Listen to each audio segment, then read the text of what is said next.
Well guys, we're on to our next video, and today's topic is going to be on negotiating with suppliers. So guys, you may be thinking whether you can negotiate with your suppliers or not. So guys, you can negotiate with your supplier 100%, but there are some rules to it guys. You don't want to negotiate with your supplier upfront when you are contacting at first with your supplier guys.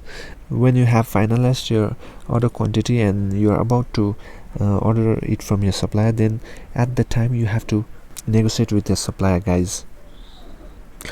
If you negotiate with your supplier upfront when just starting out to make a relationship, then they might not be interested in you, because there are around 100 of other people emailing them and want to do business with them. So negotiating with them upfront may turn off your suppliers guys. So you have to keep in mind, only negotiate at the end of the ordering process guys.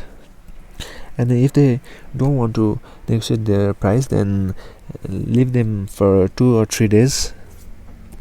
Then they will surely contact you back and lower the price for you guys. So hope you guys got example how you can negotiate with your supplier and what are the rules when negotiating with your supplier guys. So keep in mind, you don't want to negotiate with your supplier upfront at the beginning of the conversation when you find a supplier, and you have to negotiate with a supplier when all the other process has been finalized and the order quantity that you are going to order has been finalized guys.